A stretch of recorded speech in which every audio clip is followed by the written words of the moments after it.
А нет, это не мостик, там просто какая-то хрень. Или мы там пройдем?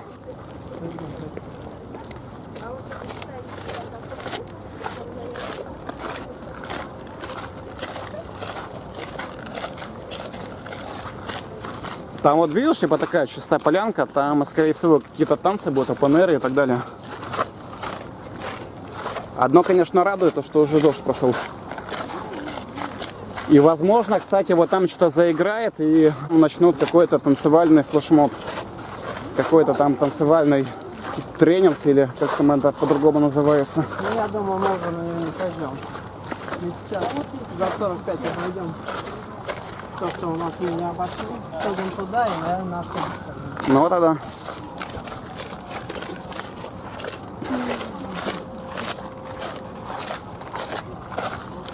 Интересно, знаешь, сколько стоит этот экскурсионный автобус, если, в принципе, можно потом еще посмотреть, на такси так проехаться будет не дешевле по этому же самому маршруту. Ну, во-первых, таксисты не прилагаются к экскурсоводу. Правильно?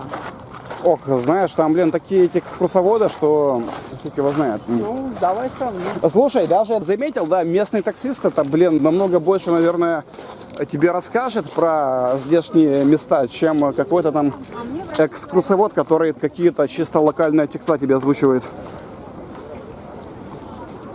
А что обычно озвучивают экскурсоводы? Что-то за здание, в каком... построено. Да, в каком году построено, кто да. построил, Я и думаю, таксисты это не знают. когда было закрыто, и что там сейчас.